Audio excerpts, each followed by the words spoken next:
Malam hari ini Opa memberikan pengantar pertama terlebih dahulu supaya semua memahami. Jadi ketika mengikuti pengajaran ini kalian semua tahu tujuan dan maksudnya.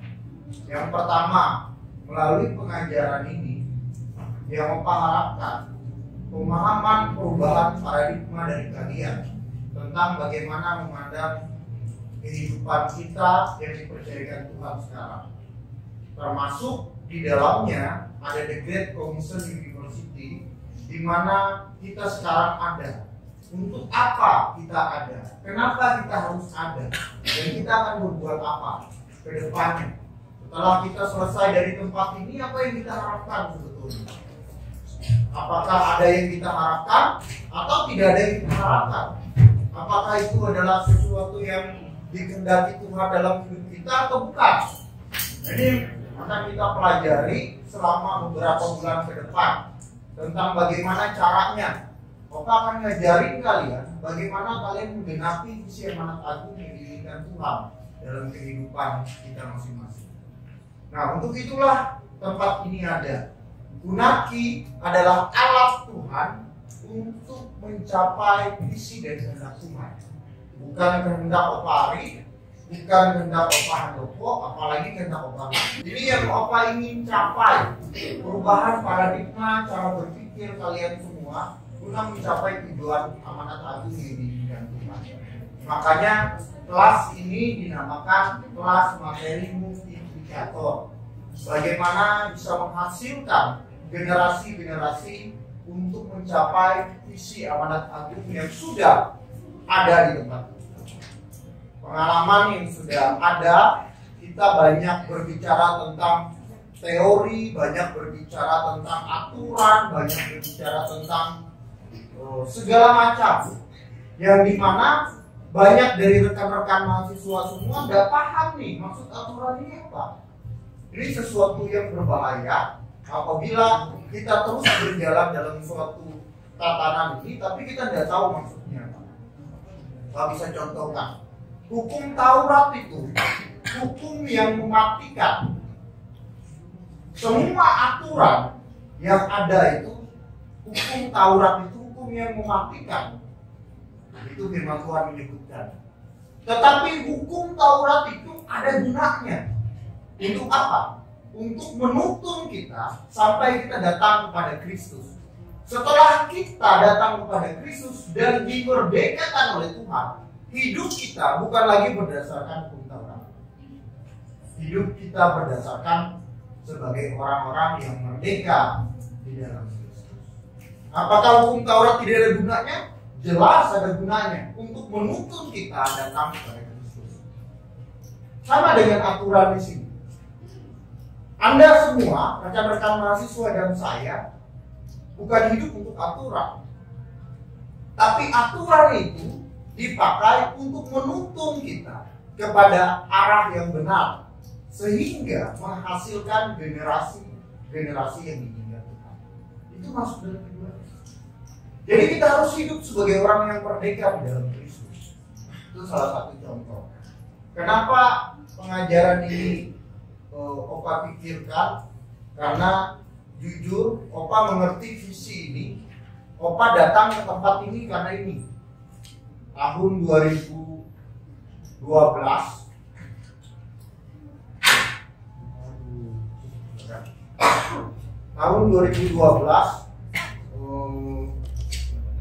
Opa bertobat tahun 2011. Jadi karena kemurahan Tuhan, Opa mengenal Tuhan dan akhirnya Tuhan merubahkan paradigma, cara berpikir, hidup, hati, semua Opa berubah. Tahun 2012 pertama kali Opa masih di Kalimantan pada saat itu. Opa ketemu dengan Pak Guntar. Waktu itu Pak Guntar pelayanan EE dan Opa melayani beliau. Karena Opa punya mobil, Opa ditugasi menjemput beliau di bandara. Terus Opa berkomunikasi dengan dia dan akhirnya Opa diminta mendampingi Pak Guntar yang diutus dari Indonesia untuk bisa datang ke semua resort yang ada di Kalimantan Tengah. Karena pada saat itu gereja kami, Gereja Kalimantan Evangelis, punya MOU dengan EE bagaimana mengimplementasikan multiplikasi. Nah, pada saat Opa mendampingi Pak Guntar ke daerah-daerah, Pak Guntar terus memandangkan multiplikasi. Nah, itulah Opa punya pemahaman bahwa Tuhan itu punya maksud dalam kehidupan kita, punya tujuan, punya arah yang jelas. Sampai akhirnya tahun 2013 Opa memutuskan untuk pindah di Semarang karena visi, dan terus berjalan dalam sebuah proses, dan akhirnya sampai di sini semua karena anugerah Tuhan. Nah, ini yang Opa mau sharingkan. Nah, visi ini sudah dimulai dari beberapa tahun yang lalu. Tahun 2010 dimulai beasiswa anak hamba Tuhan dan anak jemaat, karena ini menggenapi visi ini, tujuan ini. Jadi tanpa tujuan visi ini tidak ada tempat ini. Ulangnya, tanpa tujuan ini tidak ada tempat ini.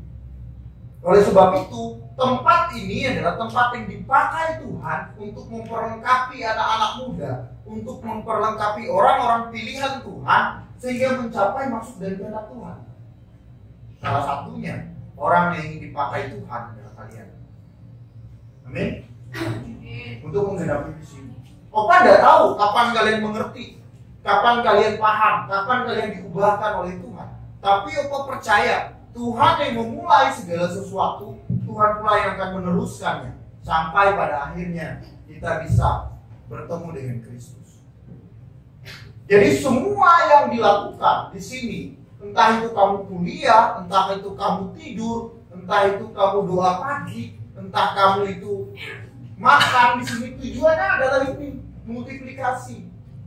Tidak ada yang lain. Karena inilah isi hati Tuhan yang sebenarnya. Inilah kehendak Tuhan kepada manusia. Manusia ada di dunia ini punya tujuan. Tuhan menciptakan manusia ada tujuan dan maksudnya. Tidak pernah mungkin Tuhan menciptakan kita semua di tempat ini tanpa maksud. Dan maksud dan tujuan Tuhan itu berbeda-beda. Ada di sini misalkan Nopi. Tentu Tuhan pakai Nopi berbeda dengan cara Tuhan memakai Nila. Tapi tujuannya tetap sama. Ulangi lagi. Esther dengan Nopi berbeda. Cara Tuhan memakai Esther dan memakai Nopi berbeda. Tapi tujuannya tetap sama. Dan sebentar lagi Opa akan share. Kita boleh berbeda-beda. Mau rambut keriting kah? Mau rambut lurus kah? Tapi kita percaya dalam setiap perbedaan kita ada maksud Tuhan yang besar dari semua proses kita. Ini harus dipahami dulu. Karena kalau kita gagal memahami tujuan dan maksud Tuhan, kita akan rugi. Kalau hidup kita tidak punya tujuan adalah hidup yang tidak layak untuk kita. Ngapain kita hidup gak punya tujuan? Memang kita di dunia tidak punya tujuan, tapi Tuhan punya tujuan buat kita. Tuhan punya tujuan buat Omri. Tuhan punya tujuan buat Samuel. Tuhan punya tujuan buat Ani. Tuhan punya tujuan buat kita semua. Dan ingat, tujuannya itu bukan tujuan kita, tapi tujuannya Tuhan yang akan digenapi melalui proses akan dialami semua. Dan Opa pun mengalami proses dari kamu. Oke ya, Opa mau buka.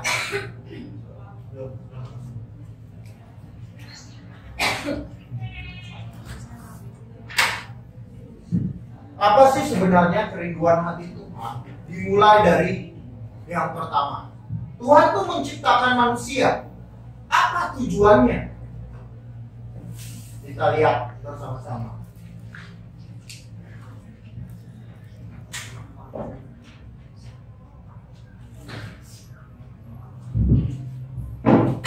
Yuk kita baca sama-sama kebenaran firman ini. 1, 2, 3.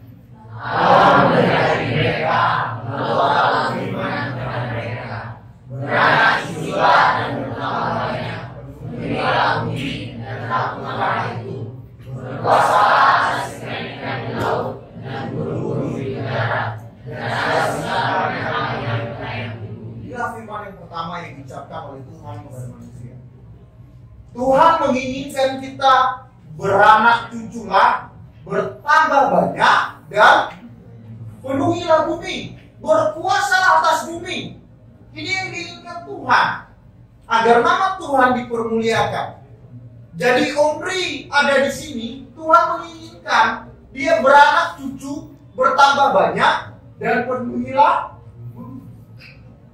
Manusia adalah gambar Allah.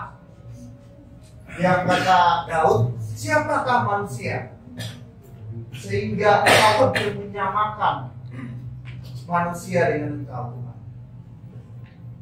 Tuhan menciptakan kita ada maksud. Beranak cucu, bertambah banyak, dan berkembang. Makanya di dalam tubuh kita, di dalam kedagingan kita, ada keinginan untuk bersetubuh. Itu salah satunya adalah memenuhi keinginan kita. Jadi seks itu, hubungan intim suami istri itu kudus, karena itu menggenapi rencana Tuhan. Tapi sayangnya dalam perjalanan manusia jatuh di dalam apa sih yang sebetulnya membuat manusia itu jatuh di dalam dosa, dan apa dampaknya? Ini kan kita pelajari bersama. Apa sih yang membuat manusia itu jatuh di dalam dosa? Kita akan pelajari. Dan inilah kehendak Tuhan. Pada masa itu Adam dan Hawa diusir keluar dari taman ini. Dia beranak, bercucu tetap. Tapi anaknya dosa, cucunya dosa, dan semua bumi menjadi proses terjadi. Dan akhirnya Tuhan murka pada zaman Nuh. Tuhan juga berfirman kepada Nuh, firman yang sama yang diucapkan oleh Tuhan. Bapak mau menarik semuanya, bahwa Tuhan itu merindukan visi ini kepada kita semua. Tuhan ini menginginkan ribuan tahun antara zaman Adam dan zaman Nuh. Apa yang difirmankan Tuhan kepada Nuh? Mari kita bacakan bersama-sama Kejadian 9 ayat 1. 1, 2, 3. Allah memberkatimu dan anak-anaknya, serta berfirman kepada mereka, beranak cuculah dan bertambah banyaklah, serta penuhilah bumi. Beranak cuculah, bertambah banyak, dan penuhilah. Ini kerinduan Tuhan, agar visi Tuhan digenapi. Sudah zaman Nuh diperbarui, tapi sayang, manusia tubuhnya tubuh dosa, sehingga dosa itu terjadilah sampai hari ini. Sampai hari ini dosa itu terus terjadi. Lalu apa sebetulnya yang mengakibatkan dosa? Ketika kita berbuat dosa, apa sih akibatnya? Ini contoh tadi. Ada yang lihat? Ini coba dilihat. Apa yang terjadi di sini?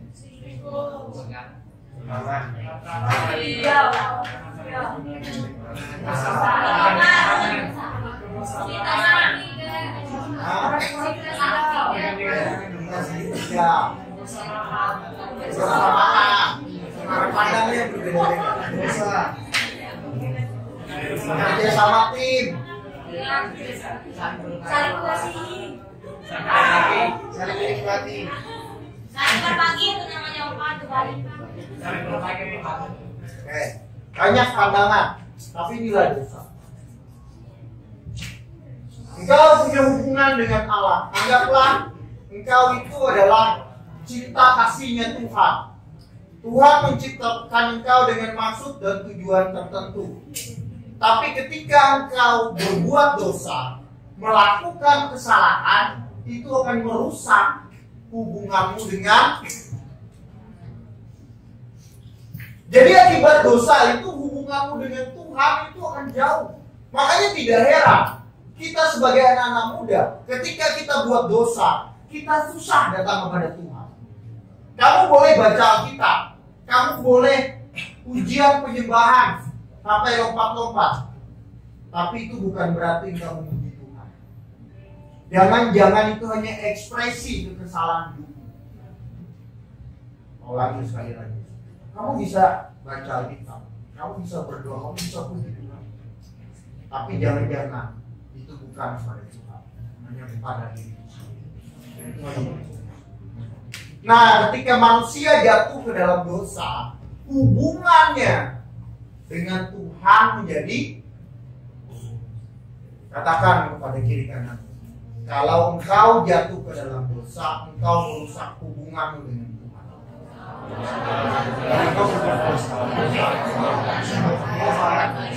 Paham ini ya?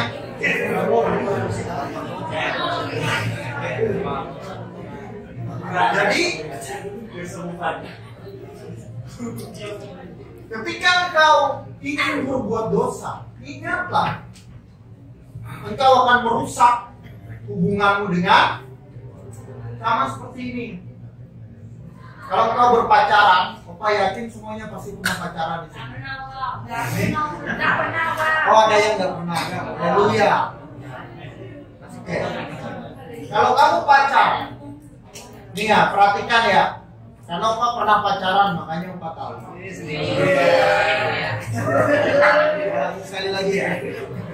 Kalau kamu pacaran, punya hubungan baik dengan lawan jenismu, kalian punya komitmen bersama untuk menghadapi kehidupan di depan yang begitu berat. Tapi dalam perjalanannya,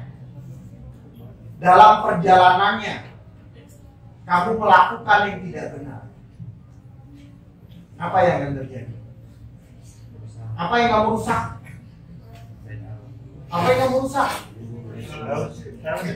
Contoh, dia harus dicontohkan. Tommy misalnya.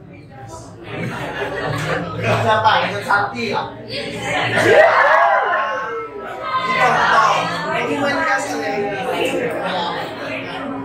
Ini contoh yang tidak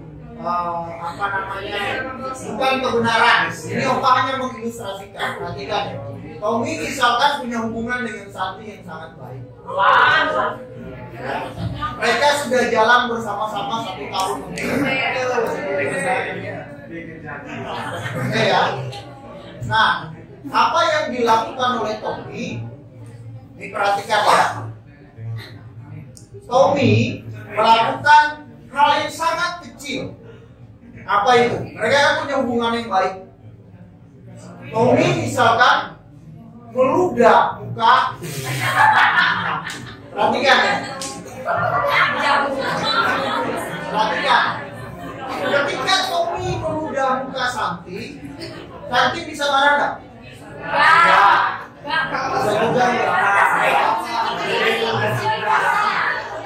Tapi perbuatan Tommy, perhatikan. Tapi perbuatan Tommy sudah merusak hubungannya dengan, ketika Aciang dengan Tommy bersahabat, seandainya sendalnya dicuri, iya. Aciang dengan Tommy bersahabat dan sendal Tommy dicuri oleh Aciang seandainya. Jepang soal harga sendalnya, Tommy ngomong begini, perhatikan ya, bukan soal harga sendalnya, tapi masa persahabatan yang sudah dijalin selama ini harus engkau hianati gara-gara Amin ya. Jadi perbuatan aja itu merusak hubungannya dengan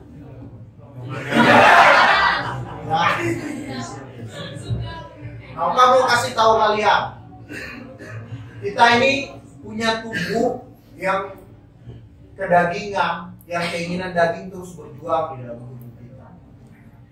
Ketika engkau melakukan kesalahan, melakukan dosa, engkau merusak hubunganmu dengan, sama dengan sahabatmu.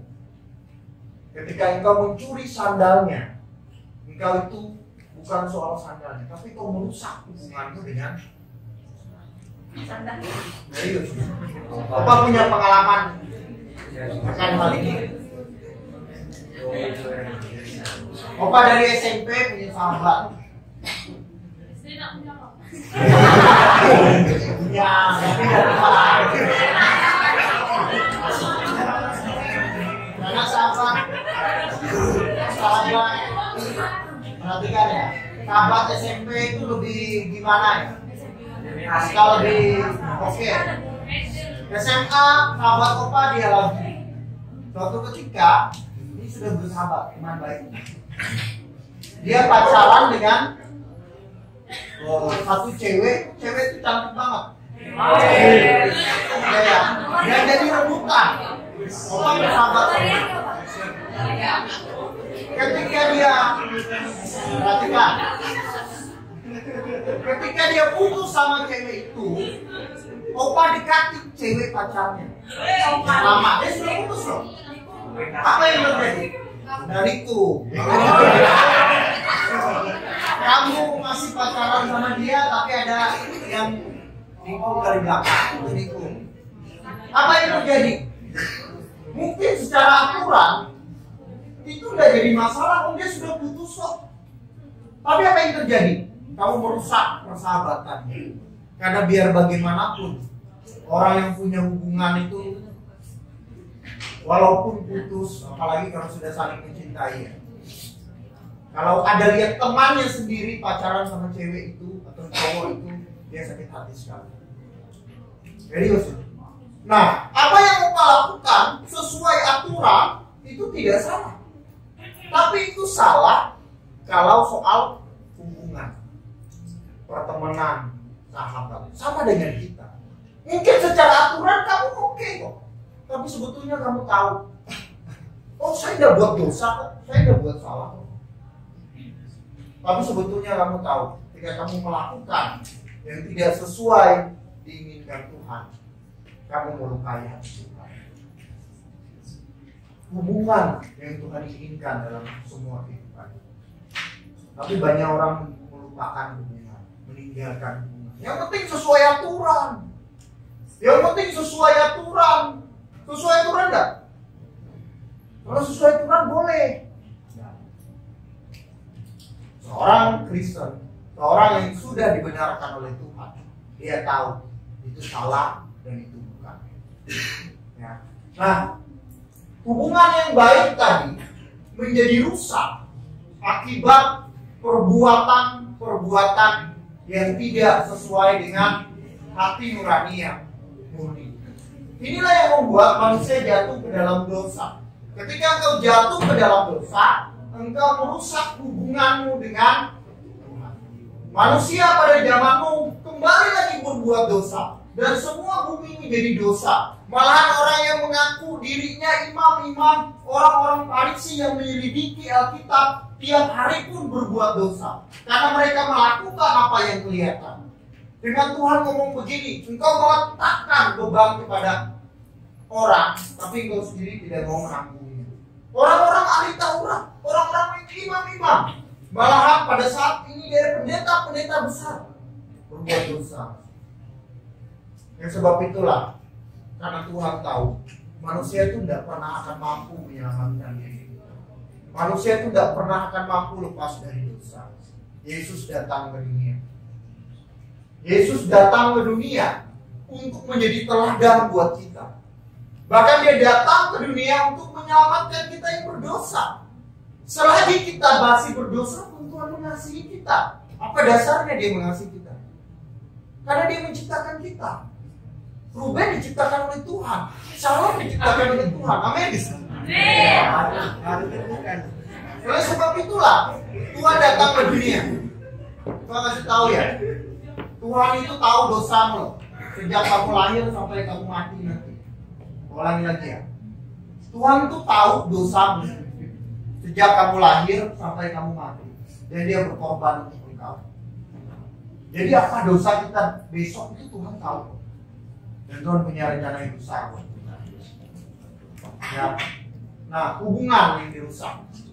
Tuhan Yesus datang ke dunia menjadi teladan Dia mau praktekkan kehidupan kekristenan itu bagaimana. Mau praktekkan hidup benar di hadapan Tuhan. Bukan apa yang engkau lakukan, tapi kenapa engkau melakukannya. Bukan seberapa banyak persembahanmu, tapi kenapa engkau memberi persembahan. Itu yang diinginkan Tuhan dalam hidup kita.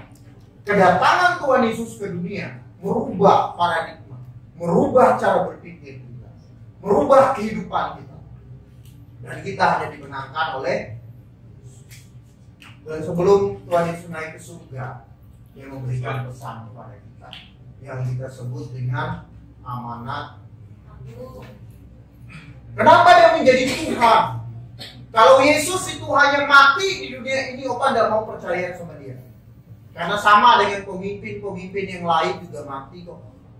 Betul? Yang lain mati juga dah? Mati. Kalau Dia datang ke dunia ini hanya mati saja, Opa tidak mau percaya kepada Dia. Kenapa Opa percaya kepada Yesus? Karena Dia bukan hanya mati, tetapi Dia sudah menyampaikan kepada murid-muridnya. Dia bangkit pada hari ketiga. Dan Dia hidup dan menjadi Tuhan kita, orang-orang yang memungkinkan kita akan hidup kembali akibat dosa-dosa kita. Memungkinkan kita akan diselamatkan kembali oleh Tuhan. Dan memungkinkan kita akan dibangkitkan Tuhan pada hari kedatangan Tuhan. Karena Tuhan Yesus kita sudah bangkit. Dan Dia adalah Tuhan orang-orang hidup, bukan Tuhan orang-orang mati. Itulah yang menjadi dasar kita percaya. Kalau Dia hanya mati saja, dasar percayalah kita. Buat apa kita percaya? Mau mati kok. Tapi Dia Tuhan. Dia bangkit pada hari yang dan ada di tengah-tengah. Dia makan bersama murid. Itulah gambaran kita. Nanti kita akan ajarkan tentang bagaimana kehidupan kita setelah kematian. Setelah kita mati itu loh, bagaimana cara hidup kita. Supaya akan ajarkan pada kalian. Tapi ini gambarannya. Dan Tuhan Yesus memberikan perintah sebelum Dia naik ke surga. Mari kita bacakan bersama-sama ayat firman Tuhan. 1, 2, 3. Yesus mendekati mereka dan berkata, kepadaku telah diberikan segala kuasa di surga dan di bumi. Karena itu pergilah, jadikanlah semua bangsa muridku, dan baptislah mereka dalam nama Bapa dan Anak dan Roh Kudus. Dan ajarlah mereka melakukan segala sesuatu yang telah kuperintahkan kepadamu. Dan ketahuilah, aku menyertai kamu senantiasa sampai kepada akhir. Inilah perintah terakhir Tuhan Yesus sebelum Dia naik ke surga. Segala kuasa surga dan di bumi sudah ada di tangan Tuhan. Dan Dia berkata kepada murid-muridnya, karena itu pergilah, jadikanlah semua bangsa muridku. Ini yang diinginkan Tuhan dilakukan oleh murid-murid. Inilah yang akan kalian lakukan nanti ketika kalian keluar dari tempat ini. Cara pemuridannya bagaimana? Nanti kita akan belajar selama 1 semester ini. Bagaimana cara kita memuridkan di luar sana. Karena memuridkan itu bukan persoalan yang mudah. Dan ajarkanlah mereka melakukan segala sesuatu yang telah kuperintahkan kepada Tuhan. Aku menyertai engkau sampai kepada, tapi tidak ingin melakukan kehendak Tuhan. Kita anak-anak Tuhan bukan hanya ingin menyertai Tuhan, tapi kita tahu apa yang kita lakukan. Ini yang terpenting dalam kehidupan kita. Tapi bagaimana dengan kondisi sekarang? Survei membuktikan yang dilakukan oleh seorang peneliti, dia mengatakan bahwa kehidupan kekristenan sekarang hanya 38% dari 100% itu anak-anak muda, orang-orang Kristen meragukan iman. Betulkah dia percaya sama Tuhan atau bukan? Apalagi sekarang pandangan sekuler itu sangat-sangat berkembang.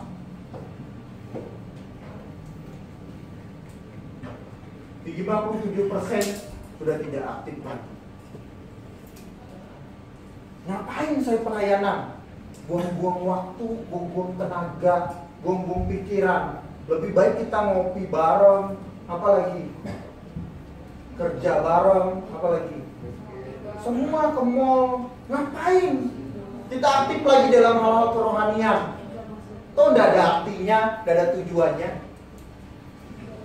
Bahkan 59% sudah tidak aktif lagi.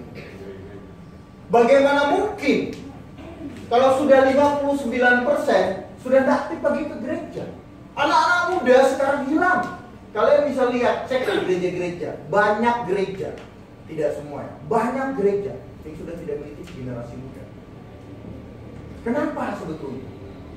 Karena mereka tidak mengerti apa yang diinginkan Tuhan dari mereka. Ini berbahaya. Ini tanggung jawab kita sebagai pemimpin. Ini tanggung jawab opa-oma, kalianlah, untuk menjelaskan kepada anak cucu kita, anak cucu rohani kita, kenapa Tuhan menciptakan kamu? Apa tujuan Tuhan menciptakan kamu dan apa maksudnya? Kalau kamu sudah menjelaskan tujuan dan maksudnya, bagaimana caranya menggenapi rencana Tuhan? Ini tidak diajarkan oleh kebanyakan orang tua. Apa tidak menyalahkan orang tua opa? Kenapa? Tidak pernah diajarkan. Yang tahu bagaimana cari kerja, dapat duit, mereka hanya mengajarkan apa yang baik. Tidak ada. Apa dari gereja suku, gereja mainstream, nggak ada diajarkan bahwa orang tua harus mengajar anak. Orang Israel, menurut paper yang mau baca, di dalam dia mendidik keluarga, di dalam dia mendidik anak-anaknya.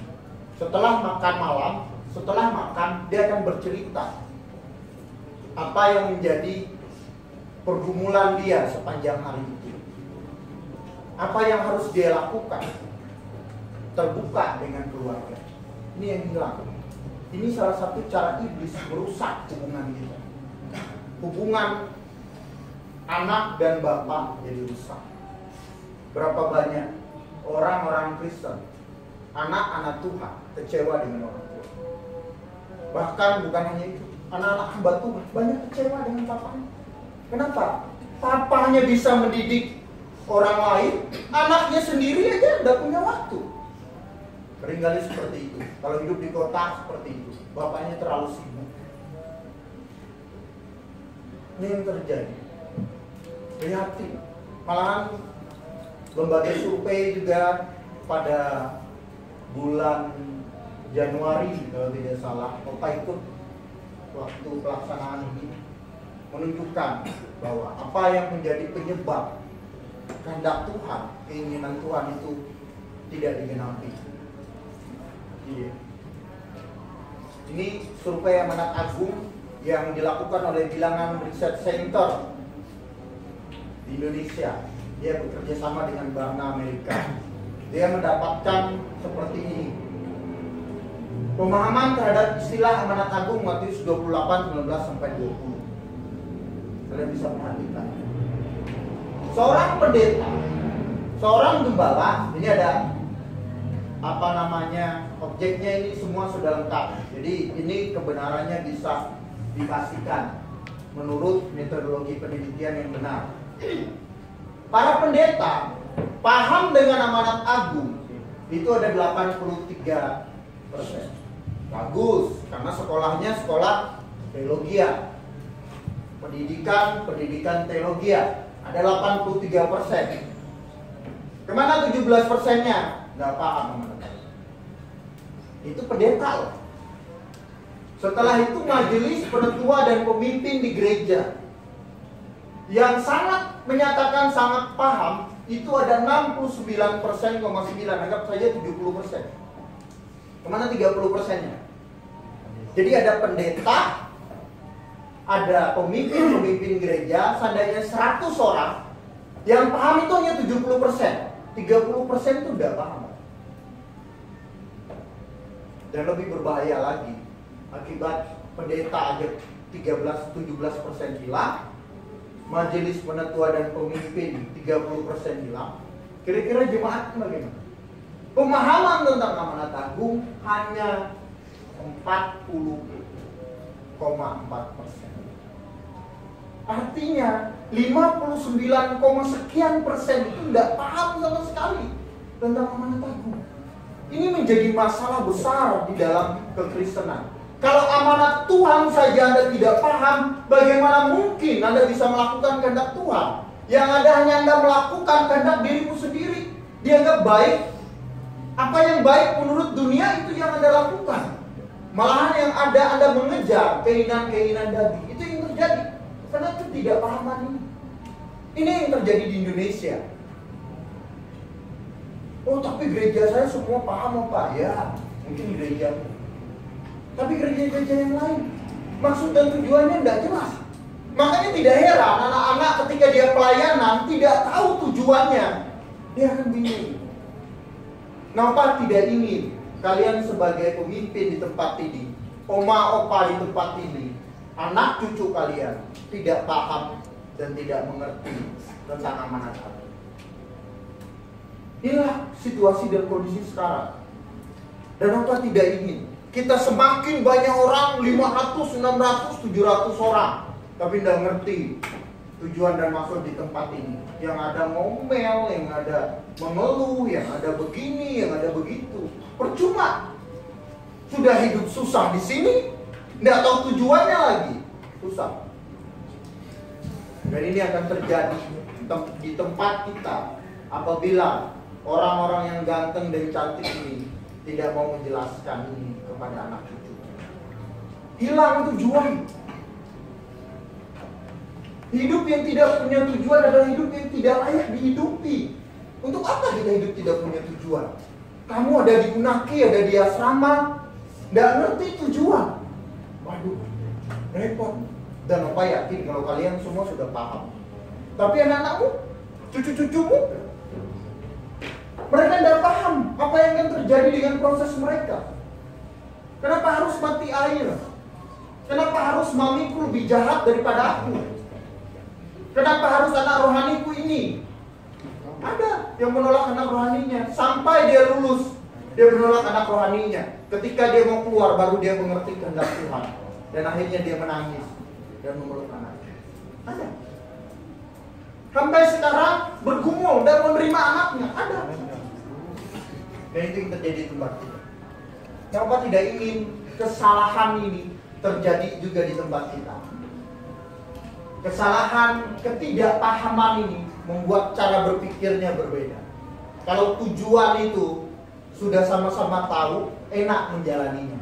Tapi kamu bisa bayangkan, kamu naik sebuah bus yang kamu tidak ngerti tujuannya kemana. Kamu tidak tahu kapan berhentinya di mana. Kapan Tuhan saya harus berhenti dari pencobaan ini? Bahaya. Tapi kalau kita tahu arahnya kemana, 2 jam lagi kita akan berhenti di penhentian untuk istirahat, membuat kamu enak. Ini akan kita buka, data kita akan buka sepanjang 1 semester. Ini akan membawa kalian kepada arah pemahaman yang benar untuk melayani tempat ini. Tujuan Opa memberikan pengajaran ini agar kalian bisa paham. Seperti Opa paham betul dengan visi ini, demikian juga Opa ingin kalian paham betul dengan visi ini dan membuat kalian bisa melakukan visi ini di luar sana. Apa enggak kepengen tempat ini jadi kehilangan arah? Opa yang paling bertanggung jawab apabila Opa masih ada di dalam tempat ini, tapi arahnya sudah berbeda. Opa yang paling bertanggung jawab. Kenapa? Karena banyak lembaga misi, banyak lembaga Kristen akan bekerja sama dengan kita. Dan mereka juga punya misi masing-masing. Dan Opa ingin mempertahankan kebenaran ini, visi ini. Kenapa Opa ada di tempat ini? Dan Opa ingin menularkan kepada kalian. Amin. Siaplah, bersiap-siaplah kalian untuk membagikan isi hati Tuhan kepada anak cucu kalian. Tanggung jawab kalian masih 1 tahun di tempat ini. Oleh sebab itu, pergunakanlah kesempatan 1 tahun ini untuk membawa anak cucumu kepada arah yang benar. Opa ingin anak cucunya Tommy nanti diarahkan kepada arah yang benar. Opa ingin anak cucu kalian semua diarahkan kepada arah yang benar. Tidak apa-apa kita susah, tidak apa-apa kita miskin, tapi kita tahu arahnya jalan hidup kita. Amin. Banyak orang kaya tapi tidak tahu arahnya. kehilangan arah. Hidup yang tidak punya tujuan adalah hidup yang tidak layak untuk kita katakan kepada kiri kanan. Hidup yang tidak punya tujuan adalah hidup yang tidak layak untuk kita. Dan oke.